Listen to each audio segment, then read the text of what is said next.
Bismillah ar-Rahman ar-Rahim. Alhamdulillahi Rabbil Alameen. Wassalatu wassalamu ala Sayyidil Ashrafil. Same. Let's not kill What is a mouse? No, it's not mouse. It looked like it. Actually, I took it back once or twice. It comes out of the bin. No, bin में बाहर कर लिया आपने. Yeah, but still comes back. Alhamdulillah Rabbil Alameen. Wassalatu wassalamu ala Sayyidil Ashrafil Anbiya wal Mursaleen. Sayyidina Muhammadi wa ala alihi wa ashabihi ajma'een. Amma ba'd. Fa'udhu billahi minash shaitanir rajim. Bismillahir Rahmanir Rahim. Now, in today's lesson, we are going to be looking at the seerah of Rasulullah sallallahu alaihi wasallam.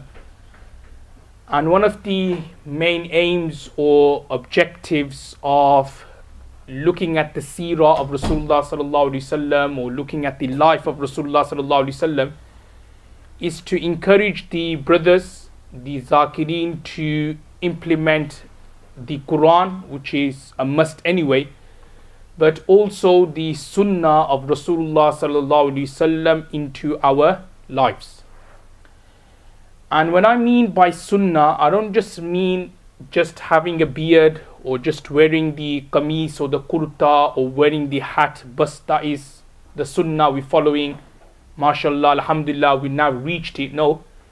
What I mean by following the sunnah is in every situation of our life we follow the sunnah of Rasulullah sallallahu alaihi wasallam.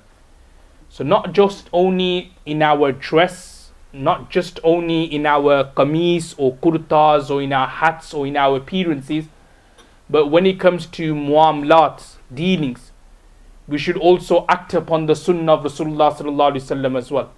When it comes to greetings, we should also act upon the sunnah of Rasulullah sallallahu alaihi wasallam.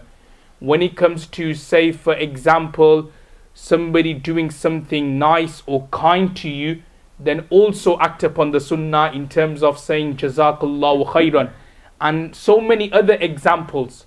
Eating, following the sunnah there. Drinking, following the sunnah, making sure that we drink with our right hand, making sure that we sit down and we drink. When we are eating, trying to make sure that we eat with our hands, we eat with 3 fingers. All these are the sunnah of Rasulullah sallallahu alaihi wasallam, which we should implement. Now, over the past year or so, alhamdulillah, we have been looking at many different aspects of Rasulullah sallallahu alaihi wasallam's life. We have looked at how he was born, his beginning years. Then we looked at the first revelation, Iqra bismi rabbika allazi khalaq. Then we looked at the early years of Makkah Mukarramah. Then we looked at how Rasulullah sallallahu alaihi wasallam migrated to Medina Munawwara. Now currently, the part of the seerah which we are doing is that we're looking at some very famous battles or wars which Rasulullah sallallahu alaihi wasallam and the Sahabas did during their life. Now some may say, oh well, what's so important about that? It is very important, because even though there were wars and battles, but the way Rasulullah sallallahu alaihi wasallam dealt with people during those battles, during those fierce confrontation, we can also apply in this day and age as well, in terms of how to meet people, how to deal with people, wagera zalik. So we shouldn't think of these battles to be like a waste of time. Why do we need to know about these battles? No, we should learn it, listen to it with the intention of, obviously this was a very important part of Rasulullah sallallahu alaihi wasallam's life, so we then get to learn a bit more about Rasulullah sallallahu alaihi wasallam, about Prophet of Allah Muhammad, peace be upon him, but also at the same time the way Rasulullah sallallahu alaihi wasallam dealt, or his preparation, or the muamlat, or the things which Rasulullah sallallahu alaihi wasallam did, we can also apply it to ourselves as well. Now in today's lesson, we are going to be looking at very quickly, very briefly, 2 major battles in Islam which happened in the 4th year of Hijri. So in the 4th year of migration to Medina Munawwara, there were 2 major battles. The first battle which I'm going to look at is known as the Battle of Bir Ma'una, and the second battle is known as the Battle of Banu Nazir. So just very, very briefly, I'll just explain what exactly happened, what was the historical accounts, the preamble of these two battles. Now, Bir Ma'una, Bir literally means well, and Ma'una is a name of a place. So as you can see from the title of this particular battle, this battle happened near this well of Ma'una. Now I'll explain what happened. There was this person who was a mushrik, who was a non-believer. His name was Amir bin Malik. Amir bin Malik. Now he came to Rasulullah sallallahu alaihi wasallam, and he said to Rasulullah sallallahu alaihi wasallam that, can you send some Sahabas to come to our tribe and teach them about Islam? So he came, obviously he looked genuine, he looked humble, and he was asking Prophet sallallahu alaihi wasallam that, can you send someone, some Sahabas, to come and teach us the Quran, teach us the religion, teach us how to read namaz, teach us about Allah, teach us about hereafter, these kind of things. Now I mentioned before that Rasulullah sallallahu alaihi wasallam, whenever somebody would come and he looked genuine, Rasulullah sallallahu alaihi wasallam would believe in him. And from this we can understand a very important point, which in Arabic we call husn dhann, having good thoughts about everyone. When somebody comes to us, we shouldn't think, oh, he's a bit dodgy, or he's this, he's that, or he's just come say just for the sake of it. No, we should think of him to be a good person, have husn dhann about him. Obviously, now if that person who we had husn dhann about, who we thought to be genuine and reliable, if he deceives us, if he tricks us, if he harms us, then there is another hadith where Rasulullah sallallahu alaihi wasallam has said that a believer is not bitten from the same hole twice. Kya matlab of this hadith? It means that if a believer or a Muslim, he sees a hole, so he put his hand inside there, and then he gets an electric shock, or there's a rat or a mice hiding there and he gets bitten, or there's a spider and he gets bitten by it, then that Muslim, that believer should then learn his lesson.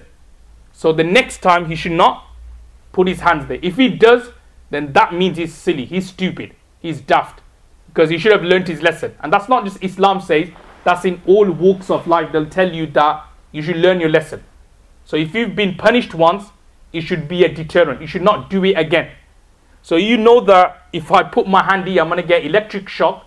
He had it, he got tested, or he got tasted, he tasted that punishment once, that feeling once, then what should he do? He should not do it again. So as I was saying, that when somebody comes, he looks reliable, he looks genuine, we should have husn dhann.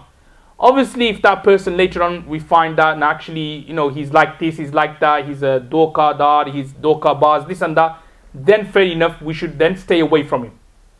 So exactly as well, that when this person came, Amir bin Malik, Rasulullah sallallahu alaihi wasallam thought him to be genuine. So what did Prophet sallallahu alaihi wasallam do? He sent 70 Sahabas, 70 companions, to go with Amir bin Malik to a place called Najd, which is nowadays in Riyadh area of Arabia, where it's known for its mountainous area. So these 70 Sahabas went there.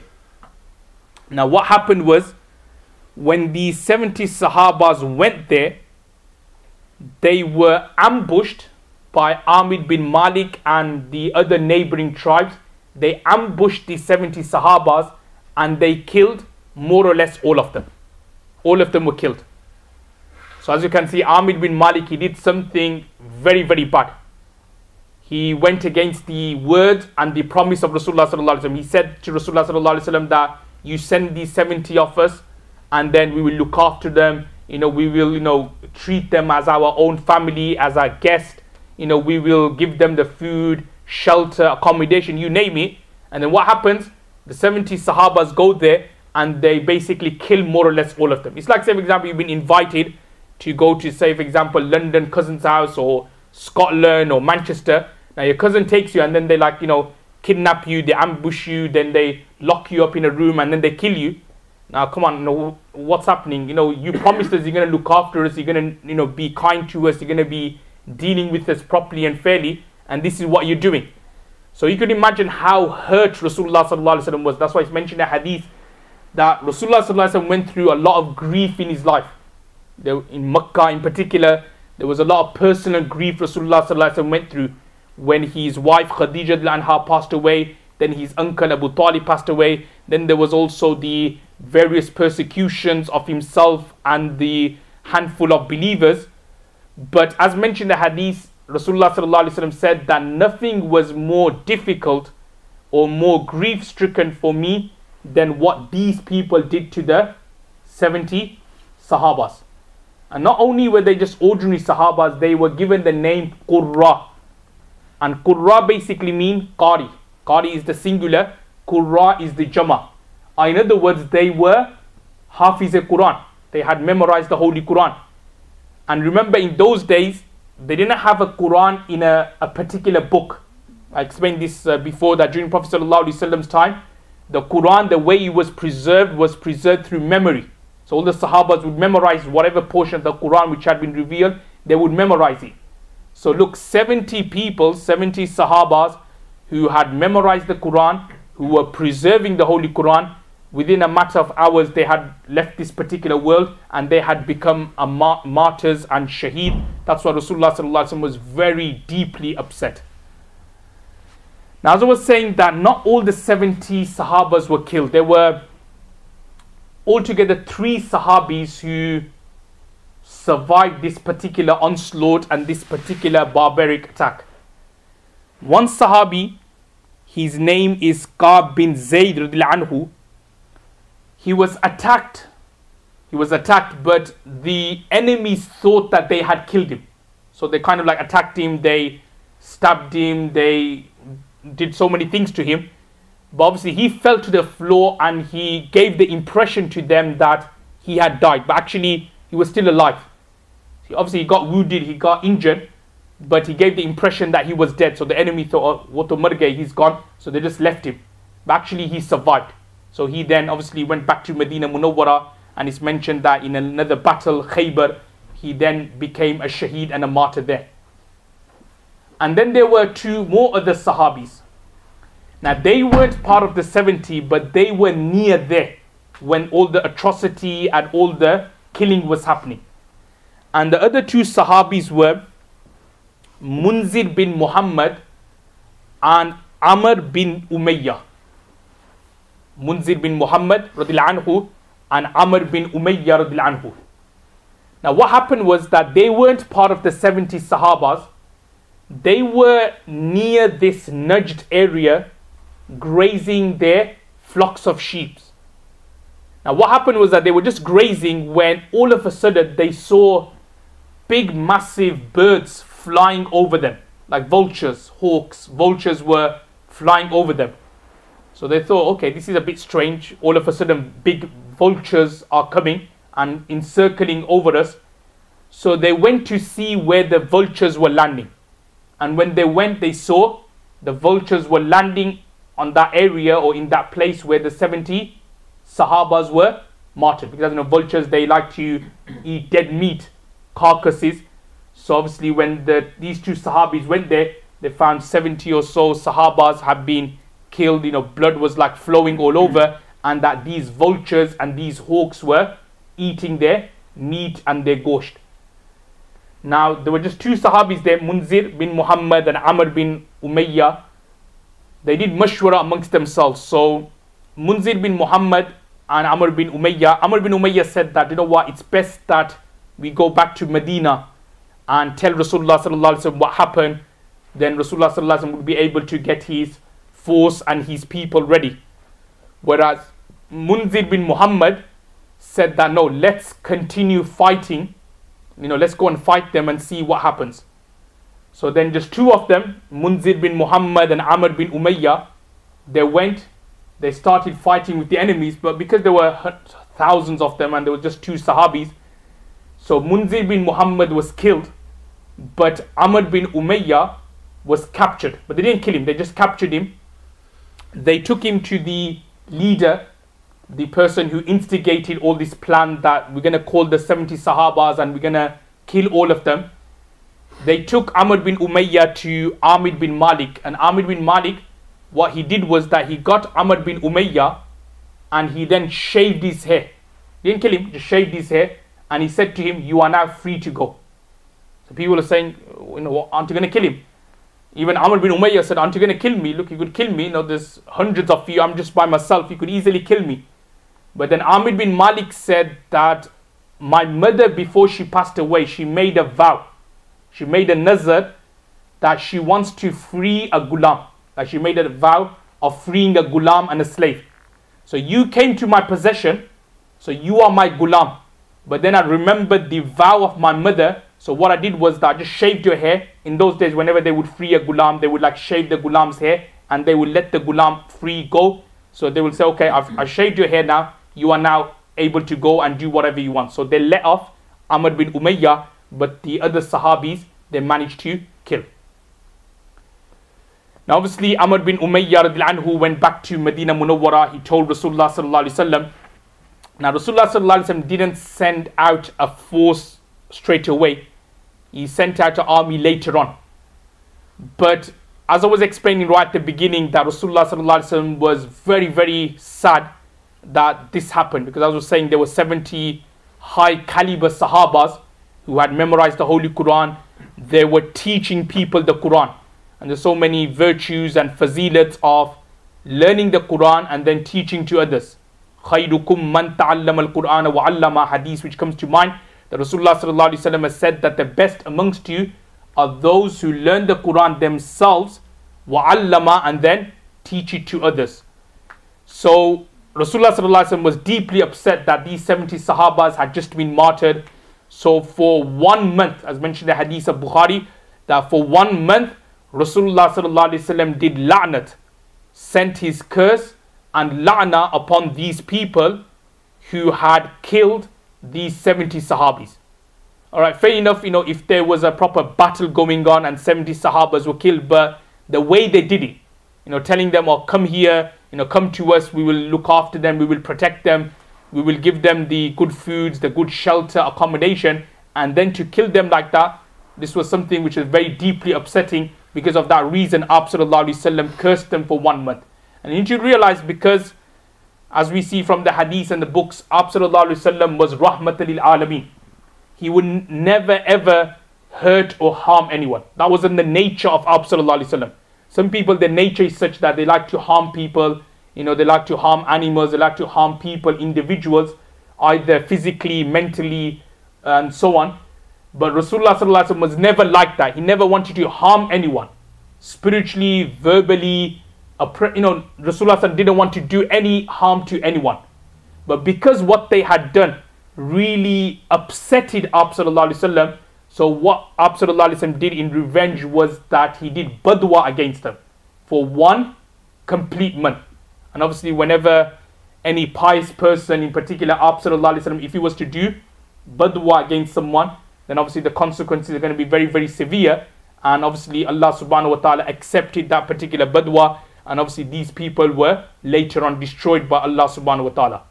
And from this we can understand that, as mentioned in another hadith, that Rasulullah sallallahu alaihi wasallam has told us that we should always refrain and save ourselves from the badwa of 2 people. One is the mazloom, someone who you have oppressed, and number 2 is walidain, parents. Let me talk about the oppressed firstly. Oppressed is someone who you've just done a bit of ziyadati over. So again, it doesn't have to be a king, could be anyone who's got responsibility or authority.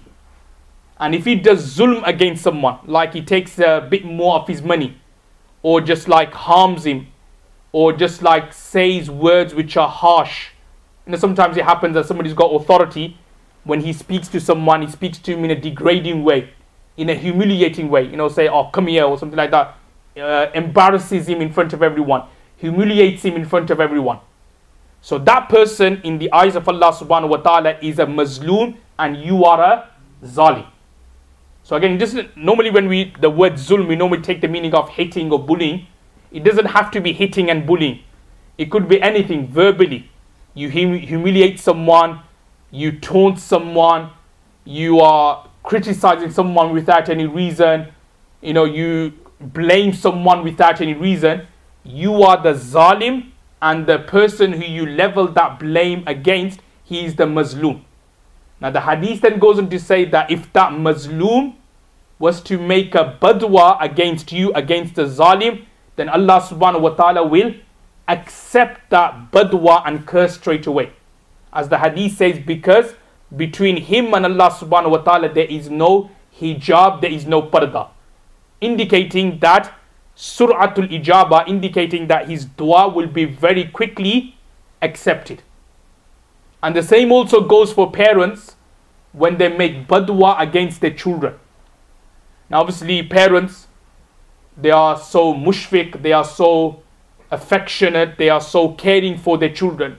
It'll take something very, very drastic for your parents to do badwa against you. Sometimes if you don't listen to your parents not gonna give you badwa. If the parents tell you, go out and get this from me from the shop, you say no, they're not gonna give you badwa. If, say for example, you do something really bad, even then they're gonna still be with you. They'll still stick with you.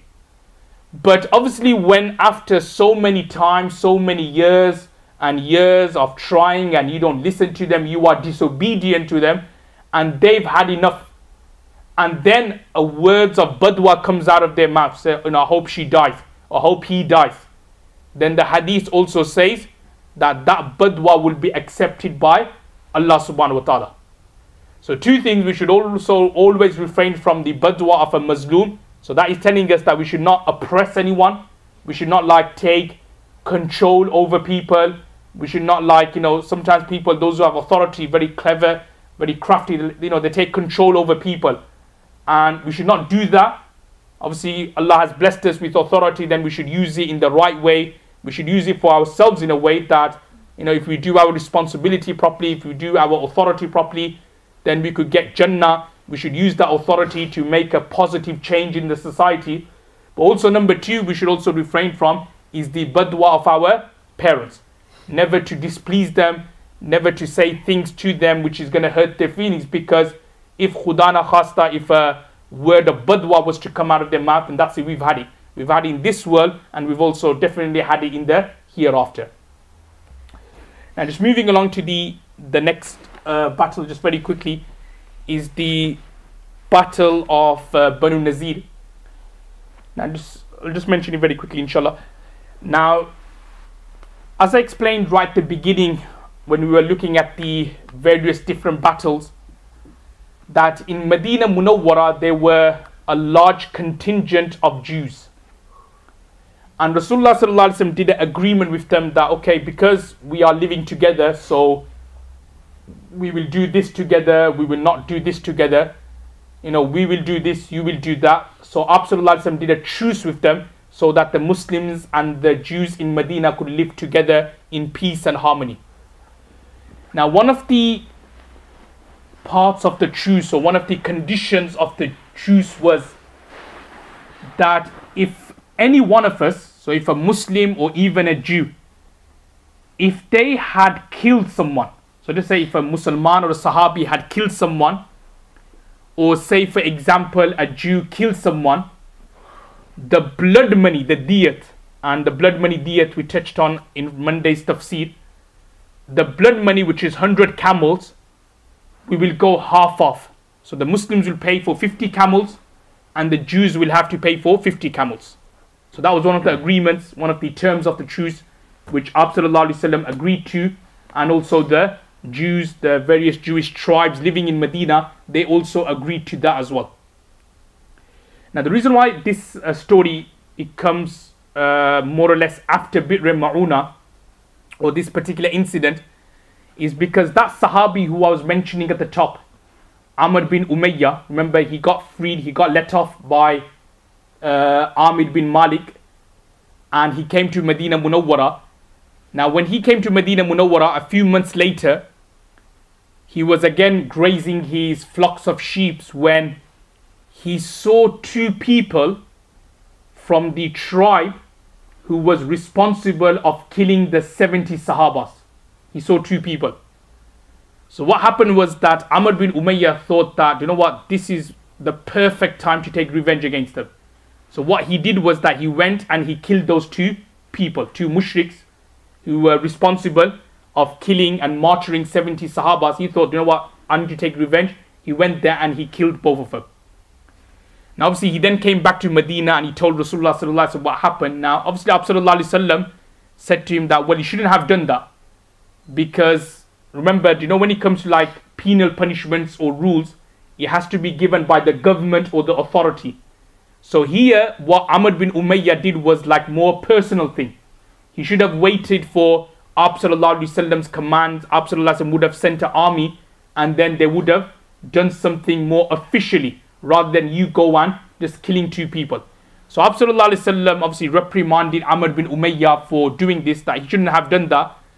And because the term of the truce was that if a Muslim or a Sahabi kills someone, then the blood money, the diyat, the Muslims are going to pay half of it, and the Jews who are living in Medina, they're going to pay half of it.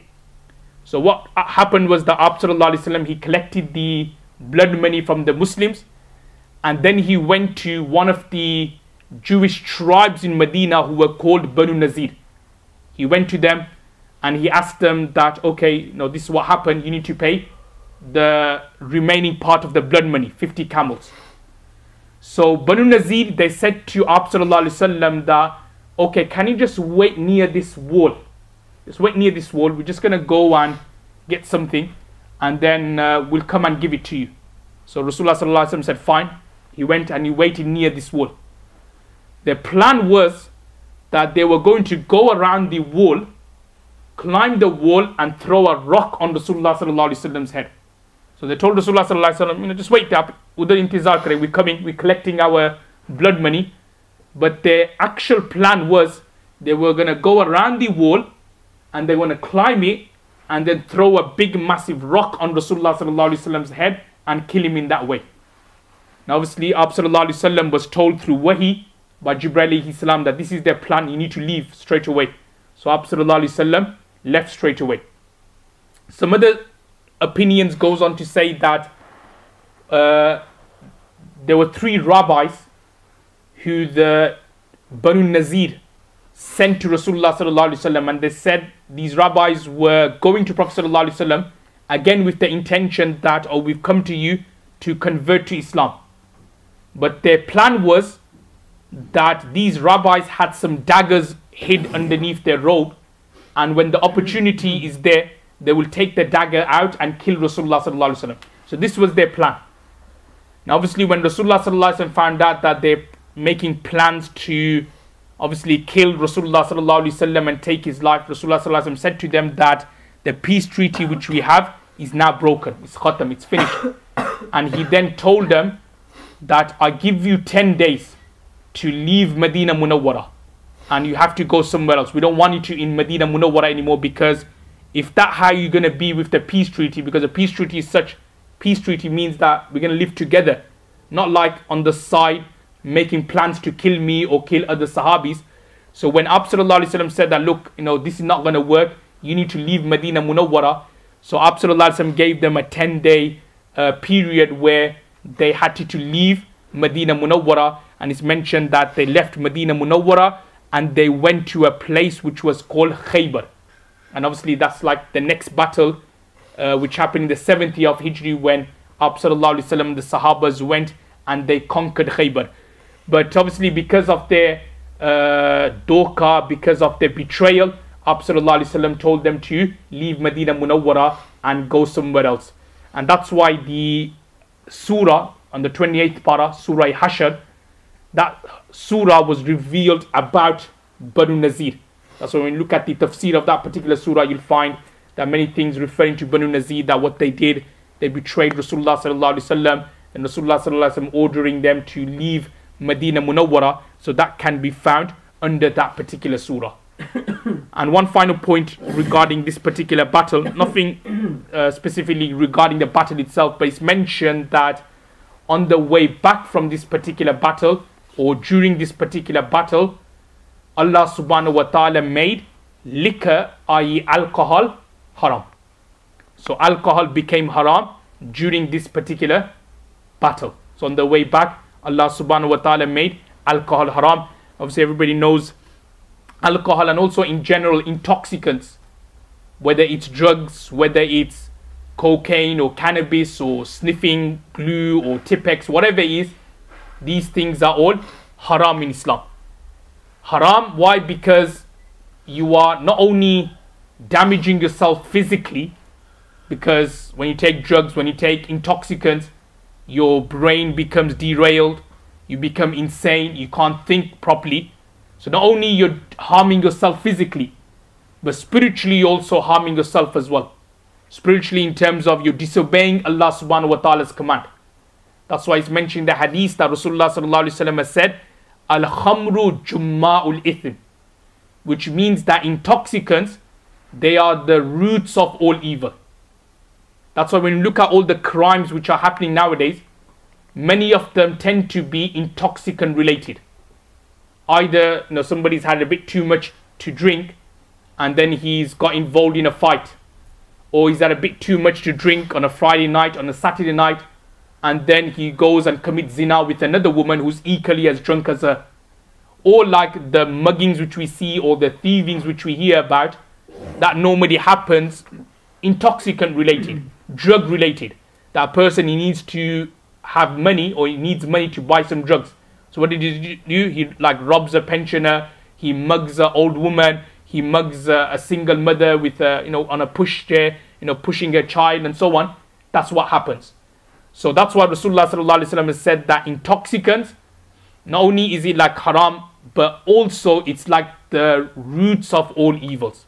So this liquor and intoxicant related things that became haram during this particular battle. May Allah gives tawfiq to act on what's been said. Wa akhiru da'wana alhamdulillahi rabbil alamin.